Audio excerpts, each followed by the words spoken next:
எடப்பாடி பழனிசாமி தன்னுடைய கூட்டணியில் இருக்கிற வரைக்கும் தான் கட்சி நல்லா இருந்துச்சு, இப்ப ஐசி வார்டுக்கு போற அளவுக்கு ஆயிடுச்சு அப்படின்னு சொல்லியிருக்காரு. அதனுடைய நான் நிறைய பதில் சொல்லிட்டாங்க.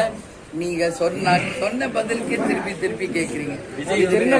திருவண்ணாமலையில பதில் சொல்லிட்டேன். திருநெல்வேலியில விஜய் திமுக கல்லாப்பட்டி கூட்டணி கலகலம் இது விஜய்கிட்ட தாங்க நீங்க கேட்கணும். விஜய் சொல்றதுக்கெல்லாம் நான் பதில் சொல்ல முடியாது. அதனால விஜய் வரும்போது அவர்கிட்ட கேளுங்க. அப்புறங்க ஆமா, அது அவரோட பர்சனல் டிசிஷன். ஏன்னா இன்னைக்கு 234 தொகுதியில தேமுதிக கிடைச்சது 10 சீட்டு தான். இதுல நாங்க எல்லாரையுமே திருப்திப்படுத்த முடியுமானா மிகப்பெரிய கேள்வி. இது எங்க கட்சியில மட்டும் இல்லைங்க, எல்லா கட்சியிலுமே இது நடக்கிற ஒரு விஷயம். அவருக்கு சீட்டு கிடைக்கலன்ற ஒரு மன கஷ்டத்துல அவர் சொல்லியிருக்காரு. எங்களை பொறுத்த வரைக்கும் அவரை என் சகோதரர் மாதிரி தான் பார்த்தேன். அவருடைய பொண்ணு கல்யாணத்துக்கு போயிருக்கோம். எல்லா நேரத்திலையும் எங்க கூட தான் இருப்பாரு. அவ்வளோ தூரம் அவருக்கு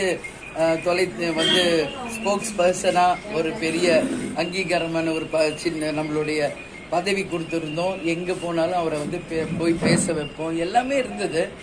ஒரு சீட்டு கிடைக்கலன்றதுக்காக அவசரப்பட்டு முடியும்.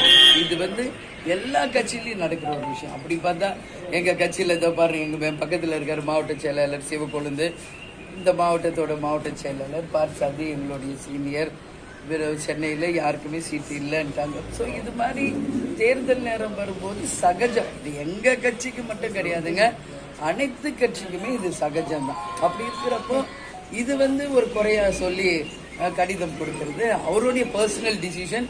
அதனால எனக்கு ஒன்றும் இல்லை. பட் நான் என்னை பொறுத்த வரைக்கும் அவர் என்னோட சகோதரர் மாதிரி தான் இந்த நிமிஷம் வரைக்கும் நான் நினைக்கிறேங்க. மேடம், கிராமப்புறம் தீவிர பிரச்சாரத்தில் மேற்கொண்டு வரீங்க. பொதுமக்கள் உங்கள்கிட்ட வைக்கிற பிரதான கோரிக்கையா நீங்க என்ன மேடம் பார்த்துட்டு இருக்கீங்க? நான் 2006ல இருந்து பாக்குறேன். விருதாச்சலம் எனக்கு புதுசு இல்லைங்க. தலைவர் கேப்டனுக்காக 1 மாசம் 1.5 மாசம் இங்கேயே இருந்து எல்லா கிராமம் எல்லா மக்களையும் நான் அப்பயே சந்திச்சிருக்கேன் 20 வருஷத்துக்கு முன்னாடி. ஸோ அதே தான் இப்போயும். இப்போ ஒருவருக்கு நான் ஊருக்கு போவேன், ஒரு காலனி போவேன், ஊருக்கு போவேன், காலனி போவேன். ஒரு இடம்லாம் நான் பார்க்குறேங்க. மக்களுடைய மனநிலை அப்படியே தான் இருக்கு. எங்கே போனாலும் எங்களுக்கு கோவில் கட்டி தரணும், அதே மாதிரி எங்களுக்கு அடிப்படை வசதி செய்து தரணும், குடிதண்ணீர் பிரச்சனை, சாலை பிரச்சனை, மருத்துவ பிரச்சனை, இது சொல்கிறாங்க. இது அப்போ 2006ல என்ன நாங்கள் ஃபேஸ் பண்ணோமோ அதை தான் சொல்கிறாங்க. உறுதியாக நான் அவங்களுக்கு சொல்கிறது, கண்டிப்பாக ஜெயிச்சு கேப்டன் எப்படி இந்த தொகுதிக்கு மக்களுக்கும் எம்எல்ஏக்கு அப்பாற்பட்டு ஒரு தனி நபராக செய்தாரோ அது மாதிரி நானும் என் மக்களுக்காக செய்வேன்.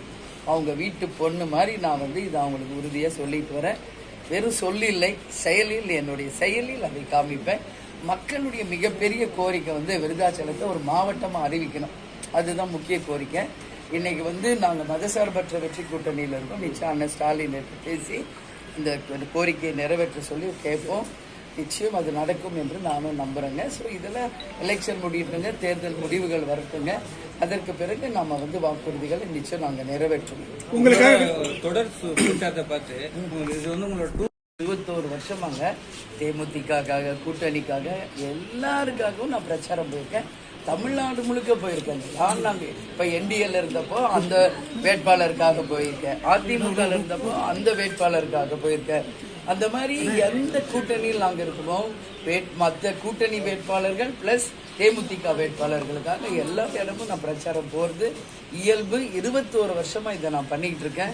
கேப்டனும் நானும் இணைந்து இடைத்தேர்தல்கள், பாராளுமன்ற தேர்தல், சட்டமன்ற தேர்தல், எல்லா தேர்தல்களையும் ஒன்று விடாமல் நாங்கள் சந்திச்சிருக்கோம். அந்த வகையில் இப்போ 26ல் மதசார்பற்ற வெற்றி கூட்டணியில் வேட்பாளர்களாகிய திமுக மற்றும் காங்கிரஸ் மற்றும் யார் விருப்பம் நம்ம போகிற வழியில் எனக்காக நீங்கள் ஒரு பாயிண்ட் பேசணும் அப்படின்னு அன்பாக கேட்குறவங்களுக்கு எல்லாருக்குமே என்னால் முடிஞ்சது நான் பேசிட்டு தான் போகிறேன். தேமுதிக வேட்பாளர்கள் 10 பேர், அவங்களுக்கும் நான் பிரச்சாரம் பண்ணுறேங்க. இன்னைக்கு என் தொகுதி ஒரு 3 நாளாக இன்னைக்கு பிரச்சாரம் பண்ணிகிட்டு இருக்கேங்க. கண்டிப்பாக என்னால் முடிஞ்ச அளவு 21ஆம் தேதி வரைக்கும் எங்கெல்லாம் நான் செல்றோம் கூட்டணிக்காக நான் பேசுவேங்க. விஜயபிரபாகரன் உங்களுக்காக வாக்கு சேகரிக்க வருவாரா? இல்ல, அவர் இங்க வரமாட்டாருங்க. என்ன தென் மாவட்டத்தில் இருக்காரு. அதனால அவரு அங்க விருதுநகர் பாக்குறாரு. கூட்டணி கட்சியில அழைக்கிறவங்களுக்கு அவர் அங்க தென் மாவட்டத்தில் அவர் செல்லலாம். அதனால அம்மாவுக்காக ஓட்டு சேகரிக்க வருவாரா? அம்மாவுக்காக ஓட்டு சேகரிக்க அவர் வர்ற விஜய் பிரபாகர் வரல. தென் மாவட்டத்துல கூட்டணி கட்சிக்காக அழைச்சாங்கன்னா அவங்களுக்காக போவாரு, எனக்காக வரல. என் 2வது பையன் சண்முக பாண்டியன் வராருங்க. ஒரு 2-3 நாள் இங்க வராரு. அவர் தான் பிரச்சாரம் பண்றாரு. மேடம் 2006 கேப்டன் சார் வெற்றி பெற்றார் இந்த தொகுதியில். இப்போ 2026 தேர்தல் இது நீங்க சென்டிமெண்டா ஏதாவது பாக்குறீங்களா மேடம்? அந்த 6ன்ற வார்த்தைக்கு அப்படியெல்லாம் ஒரு சென்டிமெண்ட் எல்லாம் ஒண்ணும் இல்லைங்க. வாய்ப்பு அப்படிதான் அமைஞ்சிருக்கு. ஏற்கனவே ஒரு வாட்டி போட்டி போட்டேனே, அப்ப வெற்றி பெற முடியல. அப்ப கூட்டணி வேற, அப்ப நான் போட்டியிட்டேன், வெற்றி இல்லை. இந்த முறை மிகப்பெரிய ஒரு வெற்றி கூட்டணியில இருக்கிறோம். உறுதியாக இந்த முறை தேமுதிக விருதாச்சலம் தொகுதியில் அதிக வாக்கு வித்தியாசத்தில் நாங்கள் மக்கள் ஆதரவோடு, கூட்டணி ஆதரவோடு நிச்சயம் வெற்றி பெறுவோம் என்பதை மட்டும் இந்த நேரத்தில் சொல்றேன். நன்றி.